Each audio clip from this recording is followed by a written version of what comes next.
Hey guys, so Abomination9 here. Today we're playing a brand new trading card game. Well, I don't know if it's exactly that new, but it came out on Steam like yesterday?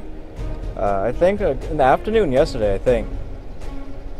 And I checked it out, and it's pretty cool, I guess, but it does say that on the page that it's not pay to win. And I kind of feel like it might be pay to win, though I haven't played online yet. I've only played the campaign, so I can't really vouch for that. Whether or not it is pay to win. It's saying it's not pay to win because you can actually trade in this game. You can trade with your friends in this game, as long as your cards are unlocked. And I'm assuming you would actually have to buy boosters for the cards to not be locked, because all the cards that give you like off of like the base sets, I think, are locked. So you actually have to like buy boosters at the store here to probably get unlocked cards, but everything's on sale right now. So if you wanted to get buy some boosters or decks or whatever, everything's on sale. You also have avatars and card backs and battlefields and whatnot, which are, I guess this stuff's cool and whatnot, but I've only gotten this much infinity points, which is pretty much your free currency, and I've played a few hours. Like, I don't want to shift tab to see how many hours I put in, but it's a few hours, so I don't know. We're just gonna play a draft match, which I've unlocked. So I've gotten 14 wins, so this should be the easiest way to show you the game. Now, if you don't know what draft is, if you never played like other trading card games, or you never played draft and other trading card games, draft is basically like, if this was real life, you would get a bunch of booster packs. You'd open them and make a usable deck out of them, and then you would fight a bunch of people. That's essentially what this draft is. Like, I made this deck out of a bunch of random cards it gave me, and then you keep going until you lose 3 times, which I've lost once, but I've won 14 times. And this is only against the AI. This isn't online yet. You don't unlock online until you actually hit level 5, which I'm only level 4. I should say I'm level 4 somewhere. But yeah, so I guess we'll just get into it, so you can see how the game plays out. It's kind of, I don't know, I feel like it's kind of easy, but then it's also kind of, you have to think what your opponent's gonna do, because how it works is you're taking your turns at the same time, and once you have both clicked end phase, then it plays out your phase at the same time.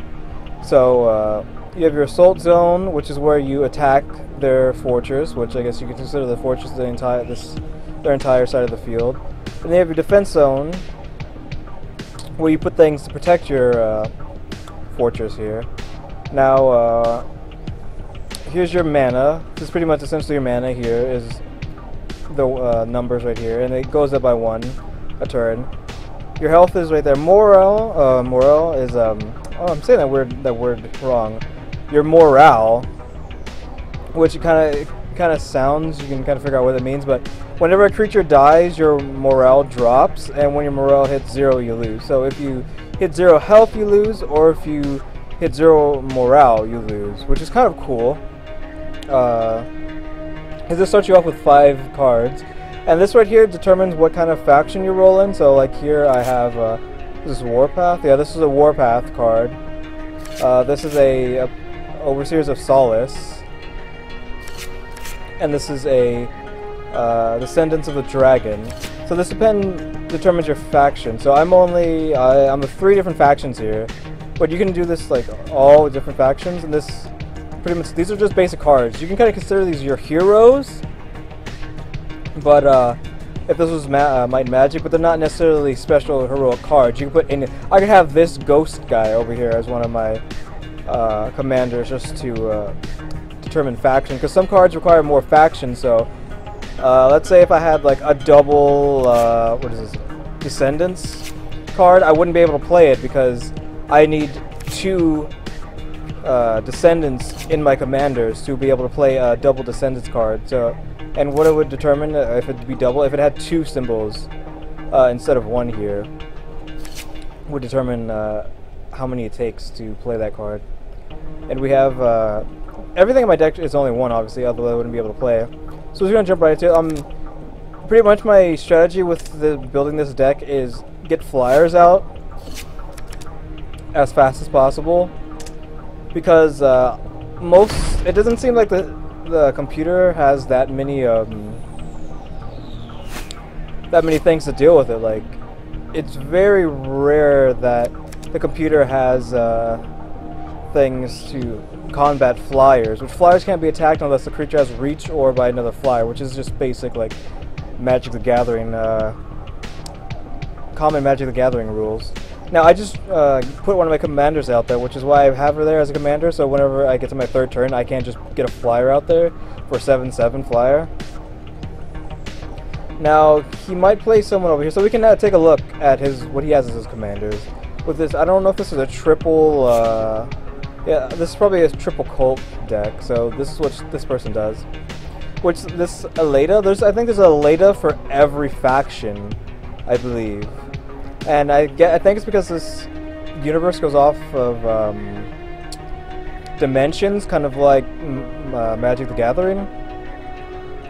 So there's a Aleda who goes by every faction in this game, which that's kind of cool. And as you can see here, all the cards are animated, which is probably the best thing about the game, is that every single card, when you look at it, has movement to it. You check this one out here. See, movement. This one, it's a bit much, if you get what I'm saying, but whatever. Oh, end my turn. So that's all they did that turn, was play that card. So you can't see what your opponent does until you both have hit that. Now every time the big card comes up, it's just telling me what I'm drawing. Now I want to get her out. I'm just going to end my turn. The computer has not attacked me yet, which is a problem. He's pretty much just getting... Okay, this guy has Vigilance, which in Magic the Gathering that would be different, but what Vigilance does in this game is that as soon as you play it, it goes straight to your defense zone. I don't know if you've been noticing, but you have to put your cards to the support zone before you can put them to the assault or defense zone.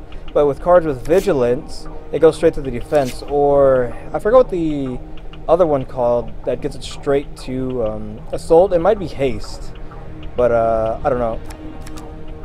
I'm gonna get him out there because I'm worried about him actually playing something down here. Now if this card kills something, he gains flight, and if he ends up surviving and then gaining flight, I'm going to move him over here so that I can just keep punching through and he's not able to do anything about it.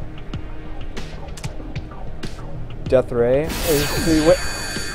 He wasted his mana to kill my angel. Okay, this guy gives you mana every turn, so Wealthy Noble gives you 1 extra resource. So once I play him,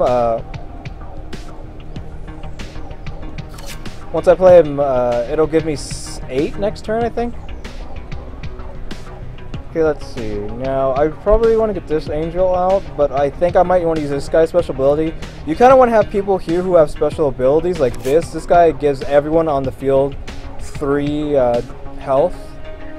It costs 3 mana, and it exhausts his character, which means next turn he won't be able to do anything, which is what exhaust means. If he was out on the field, he would be moved back to the support zone. But if you put him here, it's pretty good because you don't have to pay his mana cost, which is 3, to get him out, and you can just keep spamming his ability and not have to worry about him taking up space in your support zone. So I don't know who I want to put. I guess I want to put the Wealthy Noble to get more resource.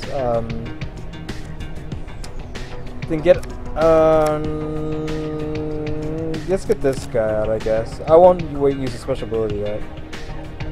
Now this one here has a special ability. Okay, good. So I'm going to be able to kill both of those. I should be able to. Okay. So yeah, I can kill both of them. And now he's ascended, so now he has flight. Now I'm moving him over there. Good thing I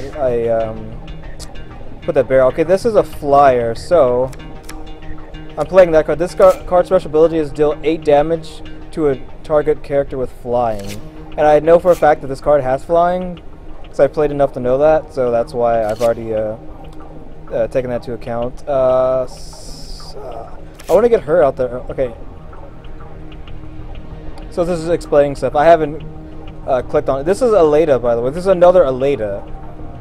The card we looked at earlier. This is a different universe Aleda. I don't know which faction this is, but that is her. So the card I just play that I'm looking at has Untouchable, which they can't be targeted by spells or ability.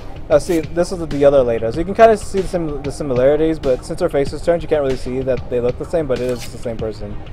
Now, I won't put her out there yet. I'll play this guy and then use his special ability to buff everyone. Now his buff does affect people here, here, and on the board. So it's pretty much anyone who's not in my hand gets buffed.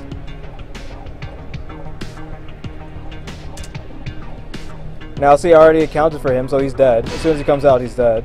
So I already knew. So that's the strategy part. I already knew what he was going to do. Alright, so this guy, he gains 3/3 every time he stays in the support zone, so you just leave him there. And I'll just put him there just for a little bit extra backup. I'm going to play her and him. And then we're going to continue. Whoa, okay. They're sidechain because they put down a location card. So this is their location card. So they can pay 6 mana, which they can already do, to summon 2 6/6 demons, which is a problem. So I kind of would wanted to have got these characters on the field already. When these characters do damage to the fortress, they kill locations. Which I might be too late because they're probably going to get those flyers up there already, but let's see, 23, I only have 23 damage I think, so that's not enough. And I don't have any flyers over here, so I won't be able to block, but that's fine.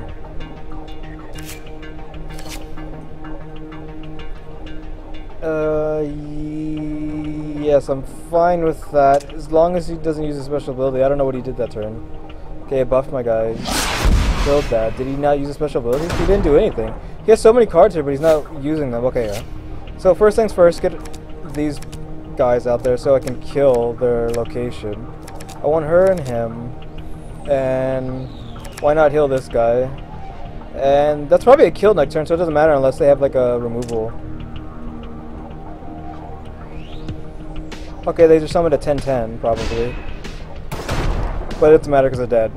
It was only 12 minutes, good. I was able to explain most of the game, and it's only been 12 minutes. Also, yeah, I have my watermarks here with my drawings of the like action guide me over here, and then like the more primitive version of me over here, the Monster Hunter version, and then like the guns blazing version over here.